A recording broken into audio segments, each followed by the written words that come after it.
الحمد للہ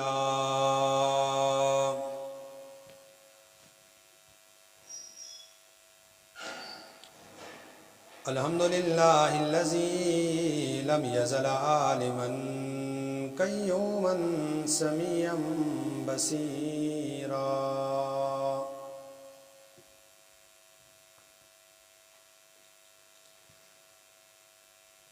امینا صادقا مصدقا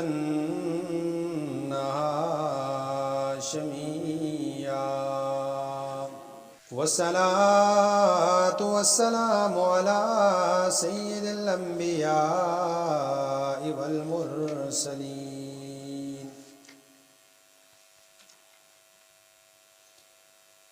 وعلى آلہ وأصحابه وأزواجه وأولياء ملة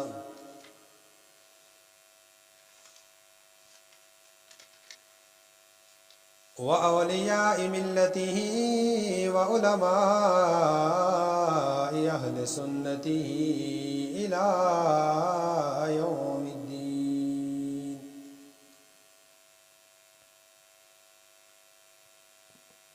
أما بعد فأعوذ بالله من الشيطان الرجيم. بسم الله الرحمن الرحيم.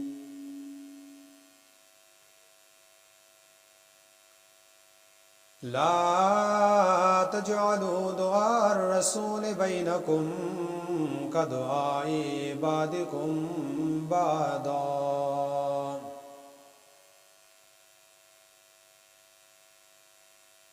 آمنت بالله صدق الله ومولانا العظيم وبلغنا رسوله النبي الكريم أمين رؤوف رحيم.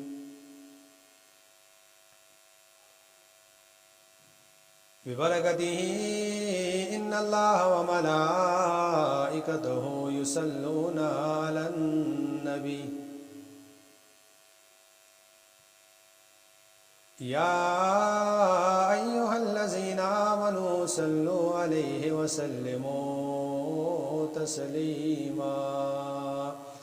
اللهم صل على سيدنا ومولانا محمد وعلى آل سيدنا محمد وبارك وسلم وصل عليه. الصلاة والسلام عليك يا سيدي يا رسول الله. الصلاة والسلام عليك يا سيدي يا نبي الله. الصلاة والسلام عليك يا سيدي يا شفيع المذنبين وعلى آلك وأصحابك يا خاتم النبيين.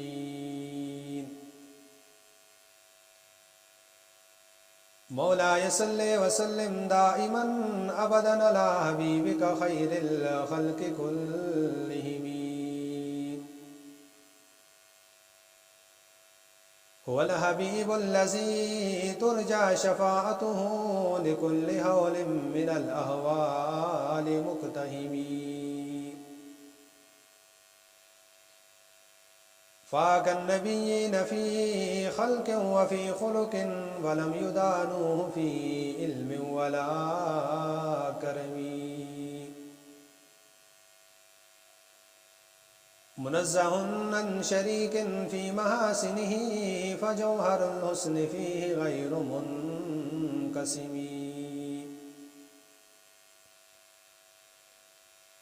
يا رب بالمصطفى بلغ مقاصدنا واغفر لنا ما مضى يا واسع الكرم.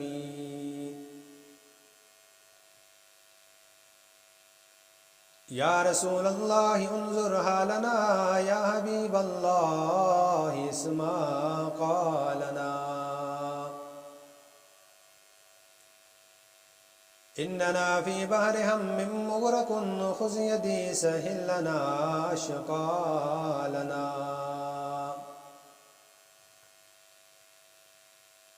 بندے پروردگارم امت احمد نبی،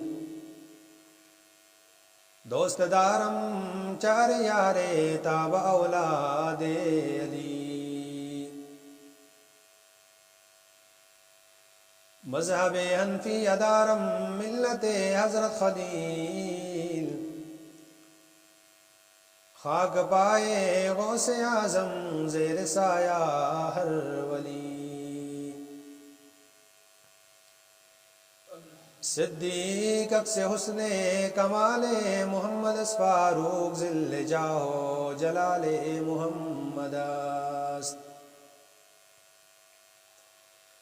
عثمان ضیائے شمع جمال محمد اس حیدر بہار باغ خصال محمد است. السلام علیکم ورحمۃ اللہ وبرکاتہ.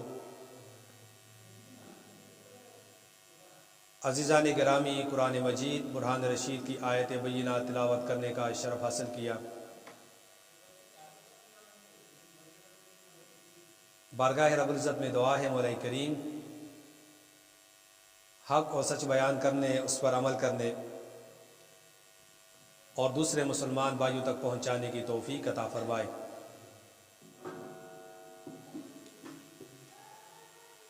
عزیزان گرامی، گزشتہ جمعے کے اندر نبی کریم علیہ الصلاۃ والسلام کی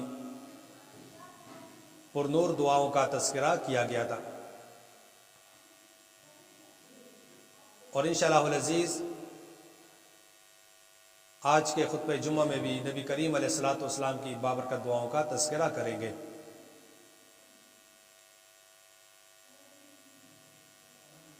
جو آیت کریمہ میں نے تلاوت کی، رب ذوالجلال نے اس آیت کریمہ میں نبی کریم علیہ السلام کے دعاؤں کا تذکرہ کرتے ہوئے فرمایا ایک تو تم دعا کرتے ہو اور ایک حضور علیہ الصلاۃ والسلام دعا کرتے ہیں. فرمایا تمہاری دعاؤں میں اور نبی کریم علیہ الصلاۃ والسلام کی دعاؤں میں فرق ہے. فرمایا کیونکہ اللہ تبارک و تعالیٰ نے نبی کریم علیہ الصلاۃ والسلام کو اپنا محبوب کہا ہے، اور فرمایا بندہ دوسرے بندے کے جتنا قریب ہوتا ہے وہ اس کی باتوں کو بھی ٹالتا نہیں ہے. فرمایا اسی طرح نبی کریم علیہ الصلاۃ والسلام کو اللہ کریم کے بارگاہ کا بے پناہ قرب حاصل ہے، جس وجہ سے نبی کریم علیہ الصلاۃ والسلام نے جو بھی دعا کی اللہ کریم نے اس دعا کو قبول فرمایا. اور فرمایا بعض اوقات تو ایسا ہوا کہ نبی کریم علیہ السلام کے دل میں کوئی بات اٹھی، زبان پر آنے سے پہلے ہی اللہ کریم نے اس دعا کو قبول کیا.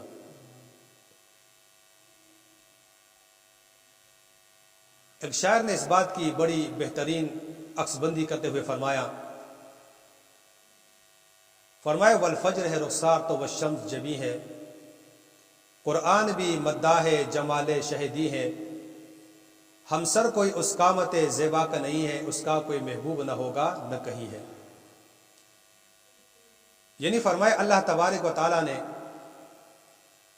نبی کریم علیہ الصلاۃ والسلام کو جو مقام اور جو مرتبہ دیا، فرمائے اس پائے کا کوئی مرتبہ کوئی مقام کسی اور کو حاصل نہیں ہے. اور فرمائے نبی کریم علیہ الصلاۃ والسلام نے اپنی امت کے لیے کثرت کے ساتھ دعائیں فرمائی، اور صحابہ کرام رضی اللہ تعالی عنہم وہ خوش نصیب لوگ ہیں کہ جنہوں نے حضور علیہ السلام کے سامنے بیٹھ کر ان دعاؤں کو سنا بھی اور ان کی قبولیت کا مشاہدہ بھی کیا. اور بعض اوقات تو صحابہ کرام اپنی قسمت پر رشک کیا کرتے تھے کہ اللہ کریم نے انہیں اس محبوب نبی کا امتی بنائے کہ جس کی دعا کو اللہ کریم کبھی رد نہیں فرماتا. ام المومنین سیدنا عائشہ صدیقہ رضی اللہ تعالیٰ عنہ بیان فرماتی ہیں،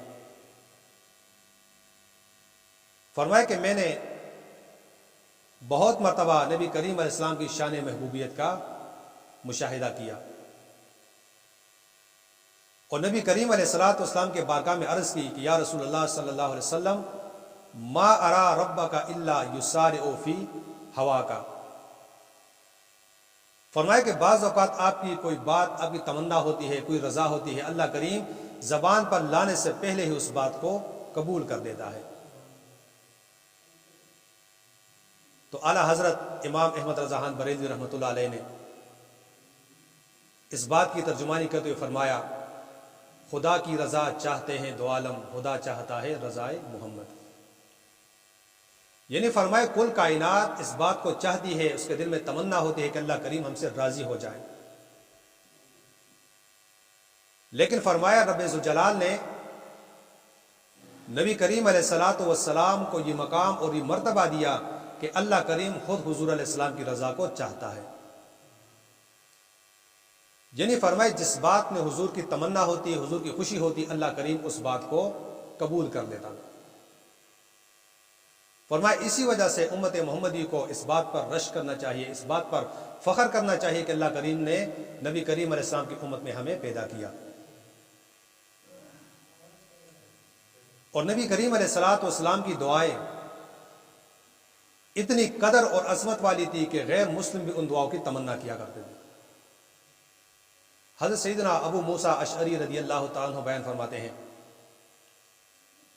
فرماتے چونکہ اسلام کے ماننے والوں کا اور نبی کریم علیہ السلام کا یہ معمول تھا کہ جب کوئی بندہ چھینکتا تو حضور علیہ السلام دعا میں یرحمک اللہ کہا کرتے تھے، یعنی اللہ تجھ پر رحم فرمائے۔ فرمایا جب یہودی نے یہ بات کو سنا تو وہ نبی کریم علیہ السلام کے سامنے آ کر زبردستی چھینکا کرتے تھے، زبردستی، یعنی چھینک انہیں نہیں آتی لیکن پھر بھی وہ کوشش کرتے کہ ہمیں چھینک آ جائے۔ وجہ کیا تھی کہ ہم چھینکیں گے اور نبی کریم علیہ السلام ہمیں یرحمک اللہ کہیں گے۔ فرمایا جب حضور کی زبان سے ہمارے لیے یرحمک اللہ لفظ نکل گیا تو ہماری آخرت سنور جائے گی۔ ایک تو ان کی ہٹ درمی تھی کہ وہ اسلام کا کلمہ نہیں پڑھتے تھے، اور پھر وہ اس دعا کو پانے کے لیے جان بوجھ کے نبی کریم علیہ السلام کے سامنے چھینک مارا کرتے تھے۔ لیکن حضور علیہ السلام کیا فرمایا کرتے تھے؟ فرماتے یہدیکم اللہ ویصلح بالکم، اللہ کریم تمہیں ہدایت دے، تمہارے اعمال کو سنوارے۔ ان کی تمنا تھی کہ ہمیں یرحمک اللہ کہا جائے، لیکن فرمائے چونکہ کافر کے لیے رحمت کی دعا نہیں کی جا سکتی تو حضور علیہ السلام ان کی ہدایت کی دعا کیا کرتے تھے ان کے لیے۔ اور جب صحابہ کرام میں سے یا اہل ایمان میں سے کوئی کسی بندے کو چھینک آتی تو نبی کریم علیہ السلام فرمایا کرتے تھے یرحمک اللہ، اللہ تجھ پر رحم فرمائے۔ یعنی اس بات سے یہ بات سامنے آتی ہے کہ نبی کریم علیہ السلام کی دعا اتنی بہترین اور اتنی برکت والی دعا ہے کہ غیر مسلم بھی چاہا کرتے تھے کہ نبی کریم ہمارے حق میں دعا فرما دیں۔ ہم اسلام کا کلمہ نہ پڑھیں، اسلام پہ عمل نہ کریں، حضور دعا فرمائے، اللہ کریم حضور کی دعا کو رد نہیں فرمائے گا۔ جب حضور رحم کی دعا کریں گے تو ہم بغیر اسلام لائے رحمت کے مستحق بن جائیں گے۔ تو فرمائے جب ایک کافر کے دل میں حضور کی دعا کی اتنی چاہت ہے تو اہل اسلام کے دل میں اس سے بڑھ کے نبی کریم علیہ السلام کی دعاؤں کی تمنا ہونی چاہیے۔ اہل اسلام اس سے بڑھ کے دل میں یہ تمنا رکھے کہ حضور علیہ السلام ہمارے لیے رحمت کی دعا فرمایا کرے۔ اب ایک تو صحابہ کرام تھے جنہوں نے بالمشافہ حضور سے ملاقات کی، حضور کے صحبت کو پایا، نبی کریم علیہ السلام سے دعائیں حاصل کی، اور فرمایا ایک بعد والی امت ہے، وہ کیا کرے گی؟ انہوں نے تو حضور کا زمانہ نہیں پایا، نبی کریم علیہ السلام کے صحبت کو تو انہوں نے نہیں پایا، اب وہ کیسے حضور علیہ السلام کے دعاؤں کے مستحق بنے گی؟ فرمایا اس کے لیے بھی حضور نے طریقہ بیان فرمایا۔ اب یہ امت کی ذمہ داری ہے کہ وہ اس دعا کی مستحق بنے۔ حضرت سیدنا ابو ہریرہ رضی اللہ تعالیٰ عنہ بیان فرماتے ہیں، فرمایا مدینہ منورہ میں ایک سیافام حبشی رہا کرتا تھا۔ فرمایا تھا تو وہ معمولی انسان، لیکن اس کا کام یہ تھا کہ وہ آ کے مسجد میں صفائی کیا کرتا تھا، روزانہ کے مسجد کو صفائی کیا کرتا تھا۔ دو روایتیں، ایک روایت میں مرد کا کہا گیا ہے، ایک روایت میں عورت کا کہا گیا ہے، الغرض جو بھی ہے۔ فرمایا اس کا معمول تھا کہ وہ آ کر مسجد میں صفائی کیا کرتا تھا۔ فرمایا کافی عرصہ گزرا، نبی کریم علیہ السلام نے اس کو نہ پایا اور پوچھا، اے میرے صحابہ افلا کنتم آذنتمونی، فرمایا تم مجھے بتاؤ کہ وہ جو بندہ یا وہ بندی جو مسجد کی صفائی کیا کرتی تھی وہ آتی کیوں نہیں ہے؟ صحابہ اکرام نے فرمایا حضور اس کا تو انتقال ہو چکا ہے۔ فرمایا تم نے مجھے بتایا کیوں نہیں؟ فلا کنتم آذنتمونی، تم نے مجھے اس کے جنازے کا کیوں نہیں بتایا؟ اب سنیے ذرا حضور کی دعا کس طرح لی جاتی ہے۔ فرمایا تم نے مجھے بتایا کیوں نہیں وہ انسان فوت ہو گیا؟ فرمایا حضور وہ رات کا پہر تھا، وہ انسان فوت ہو گیا. ہم نے کہا معمولی سا بندہ ہے، آپ کو کیوں تکلیف دے گی؟ ہم نے خود جنازہ پڑھ کے اس کی تدفین کر دی. فرمایا دلونی علی قبری، مجھے اس سے قبر کے پاس لے چلو. صحابہ اکرام جب حضور کو اس سے قبر کے پاس لے کر چلے گئے، نبی کریم علیہ السلام نے اس کے قبر پر جو دعا کی، فرمایا ان هذه القبور مملوءة ظلمة على اهلها وان اللہ تعالی عز وجل ينورها لهم بالصلاة علیہم. حضور نے دعا فرمائی اس کے قبر کے اوپر. فرمایا میرے صحابہ، یہ قبر اپنے میت کے لیے اندھیرے کا مرکز ہوتی ہے. فرمایا میری دعا کی وجہ سے اللہ کریم اس قبر کو منور فرماتا ہے. اب یہ نہیں فرمایا کہ صرف اس وقت، فرمائے جب بھی کوئی میرا امتی اس قبر میں آئے گا، فرمائے یہ ہوتا اندھیرا ہے، لیکن جب میں اس کے حق میں دعا کروں گا، اللہ کریم میری دعا کی برکت سے اس کے قبر کو منور فرمائے گا. پھر نبی کریم علیہ السلام نے پوچھا، ایک روایت کے مطابق اس سے مخاطب کر کے قبر والے سے پوچھا، ای العمل وجدت افضل، اے قبر والے تم نے کس عمل کو سب سے زیادہ بہترین پایا؟ فرمایا چونکہ تو دنیا میں زندگی گزارتا، لوگ تجھے معمولی کہا کرتے تھے، اب جب تو قبر میں چلا گیا تو تو نے قبر کے اندر کس عمل کو سب سے بہترین پایا؟ صحابہ اکرام نے سوال کیا، یا رسول اللہ صلی اللہ علیہ وسلم، کیا بندہ جب قبر میں ہوتا ہے وہ زمین والے کی آواز کو سنتا ہے؟ فرمائے وہ اس سے بھی زیادہ سنتا ہے. فرمائے جب تم گفتگو کرتے ہو تمہاری گفتگو ایک لمٹ تک جاتی ہے، فرمائے اہل قبر تمہاری لمٹ سے زیادہ تمہاری گفتگو کو سنتا ہے. فرمائے اس نے مجھے جواب کیا دیا؟ فرمایا قم المسجد، فرمایا مسجد کی صفائی کو میں نے سب سے بہترین عمل پایا قبر کے اندر. یعنی فرمایا یہ انسان کیا کرتا تھا؟ مسجد کی صفائی کیا کرتا تھا. حضور نے فرمایا کہ جو انسان مسجد کی صفائی کرتا ہے، میری دعاؤں سے مل کر اس انسان کی قبر جو ہے وہ منور ہو جایا کرتی ہے. اسے دو فائدے ملے، ایک تو حضور کی دعا مل کر اس کی قبر کی زندگی منور ہو گئی، اس کے قبر کے اندر سے تاریکی ختم ہو کر نور کا بسیرا وہاں پر ہو گیا. اور دوسرا حضور نے امت کی تعلیم کے لیے اسے پوچھا کہ تم نے کس عمل کو بہترین پایا؟ اس نے کہا میں نے مسجد کی صفائی کو بہترین عمل پایا، جس وجہ سے اللہ کریم نے مجھے رحمت سے نوازا. نبی کریم علیہ الصلوۃ والسلام نے حضرت سیدنا عمارہ رضی اللہ تعالیٰ عنہ، جو ایک صحابیہ تھی، لیکن صحابیہ نے اسلام کے حق میں لڑنے والے جہادوں میں پیش ہو کر اپنی زندگی گزاری، اور نبی کریم علیہ السلام نے اس عورت کو بڑی دعاؤں سے نوازا. فرمایا جب جنگ احد میں نبی کریم علیہ السلام نے فرمایا کہ میں نے جب دائیں دیکھا بائیں دیکھا، میں نے حضرت عمارہ کو دیکھا کہ جو ہمیشہ میری دفاع میں پیش رہا کرتی تھی. اس کا والد بھی وہاں پر لڑائی میں تھا، شوہر بھی لڑائی میں تھا، اور دو بچے بھی شہادت جو ہے وہ جہاد میں مصروف تھے. حضور نبی کریم علیہ الصلوۃ والسلام نے دعا دیتے ہوئے فرمایا اے اللہ بارک اللہ علیکم من اہل بیت ورحمکم اللہ اہل بیت. فرمائے اے ام عمارہ، اللہ کریم تمہارے گھر میں برکتوں کا نزول فرمائے، اور فرمائے رب کریم تمہارے گھر میں، تمہارے اولاد میں، تمہاری پوری زندگی میں تمہیں برکت عطا فرمائے. کس لیے؟ کہ تو اسلام کے لیے اپنی زندگی کو وقف کرتی ہے. فرمائے جو انسان بھی اسلام کے لیے اپنی زندگی کو وقف کرے گا، اللہ کریم اس انسان کے لیے کیا کرے گا؟ رحمت کی دعا فرمائے گا. فرمائے جو انسان بھی مسجد کی خدمت کرے گا، نبی کریم علیہ السلام اس کے لیے رحمت کی دعا فرمائے گا. پھر نبی کریم علیہ السلام نے ایک اور مقام پہ فرمایا اللہ کریم اس انسان پر رحمت نازل فرمائے، اللہ کریم اس انسان پر برکت نازل فرمائے کہ جو عصر کی نماز سے پہلے 4 رکعت ادا کرتا ہے. فرمایا نہ یہ واجب ہے، نہ یہ فرض ہے، نہ سنت موقدہ ہے، سنت غیر موقدہ ہے، لیکن حضور نے فرمایا کہ جو انسان عصر کی نماز پڑھنے سے پہلے 4 رکعت غیر موقدہ پڑھتا ہے، اللہ کریم اس پر رحمت نازل فرمائے گا. فرمایا 4 رکعتیں پڑھو، حضور کی دعا کے مستحق بن جاؤ. مسجد کی خدمت کرو، نبی کریم علیہ السلام کی دعا کے مستحق بن جاؤ. فرمایا دین کے لیے اپنے تن من دھن کی بازی لگاؤ اور نبی کریم علیہ الصلوۃ والسلام کی دعا کے مستحق بن جاؤ. آگے فرمایا یمن میں ایک قبیلہ تھا جس کا نام تھا خیسم، اور انہوں نے ایک کعبہ بنایا تھا اپنے لیے اسلام کے کعبے کے مقابلے میں، جنہیں وہ لوگ یمنی کعبہ کہا کرتے تھے. اب دیکھیے نا، اطاعت، نبی کریم علیہ السلام کی تعظیم، نبی کریم علیہ السلام کے حکم کو ماننا. فرمائے جو حضور علیہ السلام کی تعظیم بھی کرے گا، توقیر بھی کرے گا، حضور کے حکم کو بھی مانے گا، حضور علیہ السلام اس کے لیے بھی رحمت کی دعا فرماتے ہیں. فرمائے جب انہوں نے کعبہ بنایا اور اسلام کے لوگوں کو ورغلانا شروع کیا، نبی کریم علیہ السلام نے مدینہ سے ایک صحابی کے ساتھ 150 لوگوں کو بھیجا کہ جاؤ اس فتنے کو ختم کرو۔ اب اس صحابی میں تھوڑا سا نقص بھی تھا، کیا تھا کہ وہ گھوڑے پر صحیح طرح بیٹھ نہیں سکتا تھا، گر جاتا تھا گھوڑے سے۔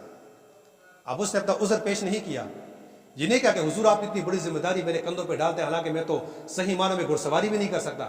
تیار ہوئے، آپ نے سب لوگوں کو تیار کیا۔ جانے سے میں نے حضور سے کہا کہ حضور میں جا تو رہا ہوں لیکن مجھے ایک مسئلہ ہے، مسئلہ یہ ہے کہ میں گھوڑے پر صحیح طرح بیٹھ نہیں سکتا، گر جاتا ہوں گھوڑے سے۔ حضور نے اس کے لیے برکت کی دعا کی، اس کے پشت پہ ہاتھ رکھا، فرمایا اللہ کریم تو اس بندے کو برکت دے دے اور اسے ثابت قدم رکھ۔ اس نے کہا جب حضور نے دعا کی تو میں نے اس دعا کی تاثیر کو اپنے دل میں پایا، میں نے حضور کے حکم کو مان کر جب اس پر میں چلا تو نبی کریم علیہ السلام نے میرے لیے برکت کی دعا فرمائی۔ فرمایا جب میں وہاں پر چلا گیا یمن میں، اس فتنے کو میں نے ختم کیا، اس جو خود ساختہ کعبے کو میں نے گرا کر جب میں واپس آیا، حضور نے مزید میرے لیے برکت کی دعا فرمائی۔ فرمایا اے اللہ جس نے اسلام کے لیے اپنے وقت کو صرف کیا، اسلام کے لیے کوئی ہیل و بہانہ تراشنے کے بجائے اپنے عذر کے باوجود میرے حکم کی تعمیر کی، رب کریم تو اس پر برکتوں کا نزول فرما دے۔ فرمایا آج بھی جو انسان حضور کے نقش قدم پر چلتا ہے، نبی کریم علیہ الصلوۃ والسلام نے جس بات کی ہمیں تعلیم دی، فرمایا اس پر جب چلتا ہے تو اللہ کریم حضور کی دعاؤں کا صدقہ اس انسان کو بھی نوازے گا۔ فرمایا اس پر بھی اللہ کریم رحمت و برکتوں کا نزول فرمائے گا۔ فرمایا اللہ کریم اس انسان کی زندگی کو بھی منور کرے گا۔ اب ایسا نہیں کہ صحابہ کرام نے دعائیں پائی اور ہم دعاؤں سے محروم ہوئے، صحابہ کرام نے دعائیں پا کر بعد کے لوگوں کے لیے اس کو رائج بھی کیا، اس کو مشل راہ بھی بنایا۔ فرمایا معمولی سا عمل کرو، حضور کے دعا کے مستحق بن جاؤ۔ اب 4 رکعت پڑھنا کون سا بھاری کام ہے؟ فرمایا عصر کی نماز کے لیے وقت پہ آؤ، 4 رکعتیں پہلے پڑھو، فرض تو اپنی جگہ پر۔ حضور نے فرمایا قرۃ عینی بالصلاۃ، یہ فرض نماز جو ہے یہ میری آنکھوں کی کیا ہے؟ ٹھنڈک ہے، اس کا مقام تو اپنی جگہ پر ہے، لیکن فرمایا جب تم نفل پڑھو گے تو اللہ کریم اس نفل پر بھی تمہیں حضور کی دعاؤں کا صدقہ عطا فرمائے گا۔ فرمایا مسجد میں صفائی کرو، مسجد کی تعظیم کیا کرو، مسجد کی صفائی کا خیال رکھا کرو، اللہ کریم حضور کی دعاؤں کا صدقہ تمہیں عطا فرمائے گا۔ فرمایا نبی کریم علیہ السلام کے حکم کی تعمیل کیا کرو، جس بات کا حضور نے حکم دیا اس پہ عمل کیا کرو، اس پہ ہیل و بہانے نہ کیا کرو کہ میں یہ نہیں کر سکتا یا مجھے یہ مسئلہ ہے یا مجھے وہ مسئلہ ہے۔ فرمایا جب تم اسلام پر عمل کرنے میں ہیل و بہانوں کا سہارا لوگے تو فرمایا تم حضور کی دعاؤں سے محروم ہو جاؤ گے۔ حضرت سیدنا عبداللہ بن عباس رضی اللہ تعالیٰ عنہ جو نبی کریم علیہ السلام کے چچا زاد بھائی بھی تھے اور انہوں نے حضور علیہ السلام کی تعظیم کی، نبی کریم علیہ السلام کی توقیر کی، سنیے حضور نے کتنی بڑی دعاؤں سے اسے نوازا۔ فرمایا جب وہ بچپنے میں تھے کہا کہ میں روزانہ، کیونکہ حضور کے چچا زاد بھائی تھے، روزانہ حضور کے گھر جایا کرتا، رات وہاں پہ گزارا کرتا، نبی کریم علیہ السلام تہجد کے لیے اٹھا کرتے۔ فرمایا جب حضور اٹھ جاتے تو میں حضور کی وضو کے لیے پانی رکھا کرتا تھا، نبی کریم علیہ السلام نے جب وہ پانی لیتے تو میرے لیے برکت کی دعا کیا کرتے تھے۔ فرمایا رب ذوالجلال عبداللہ بن عباس کو دین کا علم عطا فرما، عبداللہ بن عباس کو قرآن کا فہم عطا فرما۔ فرمایا جب میں حضور کی خدمت کرتا حضور مجھے دعا دیا کرتے تھے۔ فرمایا جب حضور تہجد کی نماز کی نیت کیا کرتے میں حضور کے ساتھ پچھلے صف میں کھڑا ہو جاتا۔ نبی کریم علیہ السلام نے ایک مرتبہ مجھے اپنے ساتھ کھڑا کیا، فرمایا حضور کی تعظیم کرتے ہوئے میں دوبارہ پیچھے ہٹا۔ جب نماز ختم ہوئی حضور نے سوال کیا عبداللہ بن عباس جب میں نے تمہیں اپنے برابری میں کھڑا کیا تو کیوں پیچھے چلا گیا؟ فرمایا آپ امام الانبیاء، اللہ کریم نے آپ کو بہت بلند شان اور مرتبہ عطا فرمایا۔ فرمایا حضور میری کہاں مجال کہ میں آپ کی برابری کر سکوں؟ فرمایا حضور میری بات سے خوش ہوئے اور میرے لیے برکت کی دعا کی۔ فرمایا رب ذوالجلال عبداللہ بن عباس کو قرآن اور دین کا علم عطا فرما۔ پھر تاریخ نے دیکھا کہ عبداللہ بن عباس صحابہ کرام میں سب سے بڑے عالم بن گئے، مفسر قرآن بن، قرآن کی پہلی تفسیر لکھنے والے حضرت عبداللہ بن عباس رضی اللہ تعالیٰ عنہ۔ فرمایا جب عمر فاروق کا زمانہ آیا، عمر فاروق جلیل القدر صحابہ میں شامل تھے، کبار شاہ صحابہ میں شامل تھے، اور عبداللہ بن عباس بھی جوانی کے عالم میں تھے، لیکن قرآن کا علم تھا ان کے پاس۔ اور عمر فاروق رضی اللہ تعالیٰ عنہ جہاں پر عبداللہ بن عباس بات کہا کرتے تھے اس بات کو ترجیح دیا کرتے تھے۔ کسی نے سوال کیا یہ تو بچہ ہے، جوان ہے، بڑے بڑے صحابہ موجود ہیں، آپ ان کی بات کو ترجیح کیوں دیتے؟ فرمایا اسے حضور کی دعا ہے، حضور نے اسے دعا دی ہے کیونکہ اس نے حضور کی تعظیم کی، نبی کریم علیہ السلام کی خدمت کی، اور حضور نے اسے قرآن کے علم کی دعا عطا فرمائی۔ فرمایا اس دعا کی وجہ سے عبداللہ بن عباس کی بات کبھی غلط نہیں ہو سکتی۔ عزیزان گرامی، فرمایا جو انسان بھی نبی کریم علیہ السلام کی تعظیم کرتا ہے، نبی کریم علیہ السلام کے راستے پر چلتا ہے، اللہ کریم حضور کی دعاؤں کا صدقہ اس سے عطا فرماتا ہے۔ پھر نبی کریم علیہ السلام نے بہت ساری دعائیں دی. آخر میں حضور علیہ السلام نے ایک دعا کرتے ہوئے ارشاد فرمائے اللہم ملی من امر امتی شیئا فشق علیہ مولی من امر امتی شیئا فرفق بہم فرفق بہی. فرمائے اے اللہ میری امت میں سے اگر کسی کو مرتبہ مل جائے، مقام مل جائے، بلند عہدہ مل جائے، وہ اپنے ماتحتوں پر نرمی کرے، اللہ کریم تو بھی اس کے ساتھ نرمی والا معاملہ فرما. فرمائے میرے امتیوں میں سے کسی کو مقام، مرتبہ، عہدہ ملے اور وہ اپنے ماتحتوں پر سختی کرے، اللہ کریم تو بھی ان پر سختی فرما. فرمائے دنیا کی زندگی میں تمہیں اگر عہدہ ملتا ہے، تمہیں بلند مقام ملتا ہے، اگر تم گھر کے والد ہو، گھر کے باقی افراد تمہارے ماتحت ہیں، فرمائے ان کے ساتھ نرمی والا معاملہ کیا کرو، حضور کی دعا کا صدقہ تمہیں ملے گا. فرمائے جو والد اپنے بچوں پر بلا وجہ سختی کرتا ہے، اپنے گھر والوں پر بلا وجہ سختی کرتا ہے، حضور نے فرمایا کہ جو اپنے ماتحتوں پر سختی کرے، اللہ کریم تو بھی ان کے ساتھ سختی والا معاملہ فرما. فرمائے جو عورت گھر کے اندر نگہبان بن کر اپنے بہوؤں پر، اپنی بیٹیوں پر سختی والا معاملہ نہیں فرماتی، فرمائے اللہ کریم اس عورت کو بھی اس دعا کا صدقہ عطا فرمائے گا. فرمائے رب ذوالجلال میرے جو امتی اپنے ماتحتوں پر نرمی کرے، اللہ کریم تو بھی ان کے ساتھ نرمی والا معاملہ فرما. فرمایا کہ تمہیں کسی علاقے کا سربراہ بنایا جائے، فرمایا اس علاقے کے لوگ تمہارے ماتحت ہیں، ان کے ساتھ نرمی والا معاملہ کیا کرو. اگر تمہیں کوئی حکومتی عہدہ ملے، تمہارے عہدے کے جو ماتحت لوگ ہیں، فرمایا ان کے ساتھ نرمی والا معاملہ کیا کرو. اللہ کریم نے فرمایا کہ جو بندہ میرے نبی کے طریقے پر چل کر اپنے ماتحتوں پر نرمی والا معاملہ کرے گا، فرمایا حضور کی دعا کا صدقہ اس بندے کو ملے گا. صدقہ کیا ملے گا؟ فرمایا اے اللہ جو میرا امتی اپنے ماتحتوں پر نرمی والا معاملہ فرماتا ہے، اللہ کریم تو بھی ان کے ساتھ نرمی والا معاملہ فرما. اور جو اپنے ماتحتوں پر سختی والا معاملہ کرتا ہے، اللہ کریم تو بھی ان پر سختی والا معاملہ فرما. ہم نے تو حضور کا دور نہیں پایا، نبی کریم علیہ السلام کا دیدار ہم نے نہیں کیا، ان کی صحبت سے ہم فیضیاب نہیں ہوئے، لیکن حضور علیہ السلام نے جو دعائیں اپنی امت کو دی ہیں، اگر ہم بھی ان اصولوں پر چلیں گے، انہی فرامین کے اوپر عمل کریں گے، تو نبی کریم علیہ السلام کے دعاؤں کا صدقہ ہمیں بھی ملے گا.